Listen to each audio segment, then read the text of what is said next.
अस्सलामुअलैकुम गाइस। तो आज के एक और नए व्लॉग में हम आ गए हैं। मैं आया था इधर थोड़ा सा पार्क में घूमने फिरने के लिए।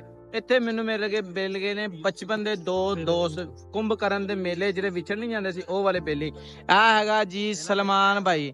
ਇਹ ਦੱਸਣਗੇ ਤੁਹਾਨੂੰ ਤਾਰਫ ਕਰਾਣਗੇ ਚੌਧਰੀ ਆਰਫ ਜ਼ਿਲ੍ਹੇ ਕਾੜੇ ਤਾਰਫ ਦੇ ਬੇਲੀ ਨੇ ਭਾਈਜਾਨ। ਤੇ ਤੁਸੀਂ ਸਾਡੇ ਚੈਨਲ ਨੂੰ ਕੀ ਕਰਨਾ ਹੈ?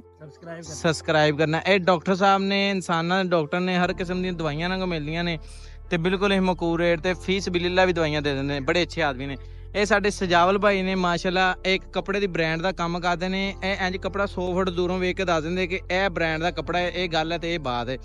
ਤੇ ਕਿਹੜੀ ਦੁਕਾਨ ਤੇ ਹੁੰਦੇ ਜੇ ਤੁਸੀਂ? ਮੈਂ ਇਸ ਟਾਈਮ ਆਈਡੀਆਸ ਗੁਲ ਅਹਿਮਦ ਕੋ ਹੁੰਦੇ। ਅਗਰ ਕਿਸੇ ਨੇ ਅੱਛੇ ਰੇਟ ਤੇ ਕੱਪੜੇ ਲੈਣੇ ਹੁੰਦੇ ਭਾਈ ਇਹਨਾਂ ਤੁਸੀਂ ਰਾਬਤਾ ਕਰ ਸਕਦੇ। ਆ ਸਾਡੇ ਇੱਕ ਹੋਰ ਦੋਸਤ ਆਏ ਨੇ ਸਾਨੂੰ ਮਿਲਣ ਵਾਸਤੇ। ਸਾਡੇ ਫੈਨ ਨੇ ਛੋਟੇ ਜੇ, ਇਹ ਫੈਨ ਵੀ ਨੇ ਤੇ ਕਲਾਸ ਵਾਲੇ ਨੇ। ਤੇ ਇੰਜਨ ਜਰਾ ਕਰ ਦਿਓ ਭਾਈਜਾਨ। ਆ ਹੱਸ ਰਹੇ ਨੇ, ਸ਼ਰਮਾ ਰਹੇ ਨੇ।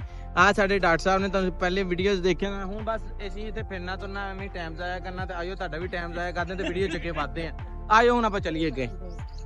ਚਲੋ ਵੇਖ ਲਓ ਅਸੀਂ ਪਾਰਕ ਦੇ ਅੱਗੇ ਵੱਧ ਗਏ। ਤੁਸੀਂ ਆਪਣੀ ਜ਼ਿੰਦਗੀ ਵਿੱਚ ਅੱਗੇ ਵੱਧ ਜਾਓ। ਆ ਵੇਖੋ ਦੋ ਮੁੰਡੇ ਆ ਕੇ ਤੇ ਬੈਠੇ ਨੇ ਵੇਲੇ, ਇਹ ਵੀ ਟਾਈਮ ਜ਼ਾਇਆ ਕਰ ਰਹੇ ਨੇ ਜਿੱਦਾਂ ਅਸੀਂ ਤੁਹਾਡਾ ਟਾਈਮ ਜ਼ਾਇਆ ਕਰ ਰਹੇ ਹਾਂ। ਆ ਪੱਲੇ ਪਾਸੇ ਉਹ ਸਕੂਲ ਦੇ ਬੱਚੇ DPS ਦੇ ਖਲੋਤੇ ਨੇ। ਆ ਦੋਨੋਂ ਮੇਰੇ ਯਾਰ ਨੇ, ਇਹ ਵੀ ਤੁਰੇ ਆ ਰਹੇ ਨੇ ਪਿੱਛੇ ਆਪਣੇ ਪੁਰਾਣੇ ਬੇਲੀ ਨਾਲ ਗੱਲਾਂ ਕਰ ਰਹੇ। ਠੀਕ ਨਹੀਂ, ਅੱਜ ਅਸੀਂ ਬੜੇ ਕੰਮ ਕਰਨੇ ਨੇ। ਬਾਕੀ ਅਸੀਂ ਕੰਮ ਕੁਮ ਕਰਦੇ ਨੇ, ਕੋਈ ਨਹੀਂ ਐਵੇਂ ਵੇਲੀਆਂ ਗੱਲਾਂ ਹੀ ਕਰਦੇ ਨੇ। ਗੱਲਾਂ ਗੁੱਲਾਂ ਮਾਰ ਕੇ ਤੇ ਆਪਾਂ ਵੀਡੀਓਜ਼ ਬਣਾ ਕੇ ਤੇ ਬਸ ਸੁੱਟ ਰੱਖੀ ਦੀਆਂ ਨੇ। ਹੁਣ ਗੱਲ ਇਹ ਹੈ ਜੀ ਕਿ ਹੁਣ ਤੁਹਾਨੂੰ ਪਾਰਕ ਹੀ ਵਿਖਾ ਦਿੰਦੇ, ਪਿੱਛੇ ਰਹਿ ਤਾਂ ਕੁਛ ਨਹੀਂ ਹੈ। ਆਹ ਵੇਖੋ ਜੀ ਦਰਖਤ ਲੱਗਾ ਹੈ, ਮਰੀ ਚਲਿਆ ਕੇ ਨਾ ਲਾਇਆ ਸਪੈਸ਼ਲ ਇੱਥੇ।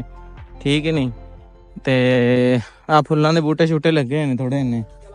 ਉਸ ਤੋਂ ਬਾਅਦ ਚੋਂ ਅੱਗੇ ਮੁੰਡਾ ਕਹਿ ਰਿਹਾ ਨਹਿਰ ਹੈ। ਹਾਲਾਂਕਿ ਨਹਿਰ ਸਾਨੂੰ ਨਜ਼ਰ ਨਹੀਂ ਆ ਰਹੀ ਕਿਉਂਕਿ ਵੇਖੋ ਨਾ ਇਹਦੇ ਐਨਕ ਲੱਗੀ। ਗੌਰ ਨਾਲ ਵੇਖੋ, ਜ਼ੂਮ ਕਰਕੇ ਤੁਸੀਂ ਦੇਖ ਸਕਦੇ ਹੋ। ਇਹ ਜਦੋਂ ਧੁੱਪ ਆਉਂਦੀ ਨਾ ਤੇ ਉੱਥੇ ਇੰਜ ਹੁੰਦਾ ਤੇ ਇਹਨੂੰ ਲੱਗਦਾ ਕਿ ਨਹਿਰ ਹੈ। ਦੋ ਤਿੰਨ ਵਾਰੀ ਇਹਨਾਂ ਚੱਕਰਾਂ ਸਲਿੱਪ ਵੀ ਹੋ ਗਿਆ ਨਾ। ਸਿਆਵਲ ਭਾਈ ਸਲਿੱਪ ਹੋ ਗਏ ਸੀ ਨਾ। ਇਹ ਵੇਖੋ ਬੜਾ ਖਾਸ ਸਾਦੀਆਂ ਕਰਦੇ। ਆਹ ਲਾਈਟਾਂ ਨਹੀਂ ਗਾਇਜ਼, ਅਗਰ ਤੁਸੀਂ ਰਾਤ ਨੂੰ ਆਓ ਤੇ ਵਿਜ਼ਿਟ ਕਰਨ ਤੇ ਬੜਾ ਪਿਆਰਾ ਇੱਥੇ ਅੱਛਾ ਵਿਊਜ਼ ਆਉਂਦਾ ਹੈ। ਠੀਕ ਨਹੀਂ, ਬੱਚਿਆਂ ਨੂੰ ਲਮਕਣ ਨੂੰ ਝੂਲੇ ਝੂਲੇ ਲੱਗੇ ਨੇ। ਇਹੀ ਗੱਲ ਹੈ, ਇਹੀ ਬਾਤ ਆ। ਤੇ ਹੁਣ ਆਪਾਂ ਬਹੁਤ ਪਾਰਕ ਫਿਰ ਲਿਆ, ਗਰਮੀ ਵੀ ਇੱਥੇ ਬੜੀ ਜ਼ਿਆਦਾ ਹੈਗੀ ਆ। ਹੁਣ ਆਪਾਂ ਵਾਪਸ ਚੱਲਦੇ ਇਹਨਾਂ ਕੰਮਾਂ 'ਚ ਕੁਛ ਨਹੀਂ ਪਿਆ। ਹੁਣ ਜਾਣੇ ਜਾ ਕੇ ਹੋਰ ਕੋਈ ਆਪਣਾ ਕੰਮ ਕਾਰ ਕਰਦੇ ਤਾਂ ਨਾਲ ਤੁਹਾਨੂੰ ਖਾਣੇ। ਕੰਮ ਨਿਬੜ ਗਿਆ ਹੈ, ਐਸਾ ਬੜਾ ਕੰਮ ਕਰ ਲਿਆ, ऐसा पूरा पार्क फेर लिया है। बंदे सारे उन घरों घर ही जा रहे हैं। अल्लाह हाफिज जी भाईजान, ऐसे करते हैं थोड़ा सा।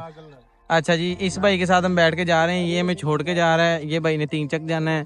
मैं, डॉक्टर साहब और सलमान भाई हम जा रहे हैं एक बाइक के ऊपर। सही है। लो जी किक बज गई जी, ए हो गई जी स्टार्ट। ए मैं बह गया उत्ते। इधर आओ डॉक्टर साहब, बैठो उत्ते नाल ही।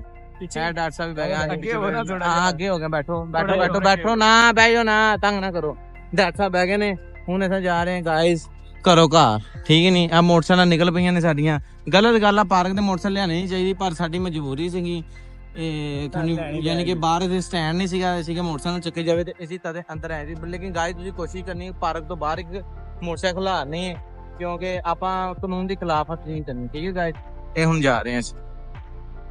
ਤੇ ਗਾਇਸ ਡਾਕਟਰ ਸਾਹਿਬ ਦੇ ਘਰਾਂ ਨੂੰ ਪਹੁੰਚ ਗਏ। ਡਾਕਟਰ ਸਾਹਿਬ ਨੂੰ ਚਲਾਨ ਲੱਗੇ, ਰੋਕੋ ਜੀ ਇੱਥੇ ਡਾਕਟਰ ਨੂੰ ਲਾ ਦਈਏ। ਠੀਕ ਹੈ ਡਾਕਟਰ ਸਾਹਿਬ, ਫਿਰ ਅੱਲਾ ਦੇ ਹਵਾਲੇ। ਇੰਸ਼ਾਅੱਲਾ ਮਿਲਦੇ ਆ ਨੈਕਸਟ ਵਲੌਗ ਦੇ। ਠੀਕ ਹੈ ਤੁਹਾਨੂੰ ਮੈਨੂੰ ਨਾ ਵਲੌਗ ਦੇ ਵਿੱਚ ਨਾ ਲਿਆ ਕਰੋ। ਹਾਂ ਤੁਸੀਂ ਅੱਕ ਗਏ ਹੋ। ਚਲੋ ਠੀਕ ਹੈ ਚੰਗਾ ਗਾਇਸ, ਅਸੀਂ ਡਾਕਟਰ ਸਾਹਿਬ ਨੂੰ ਅੱਗੇ ਤੋਂ ਵਲੌਗ ਦੇ ਨਹੀਂ ਲਿਆਣਾ ਕਿ ਲਿਆਣਾ ਵਾ ਤੁਸੀਂ ਦੱਸ ਦੇਣਾ। ਠੀਕ ਹੈ ਮੈਨੂੰ। ਓਕੇ ਡਾਕਟਰ ਸਾਹਿਬ, ਹੁਣ ਅਸੀਂ ਜਾ ਰਹੇ ਹਾਂ।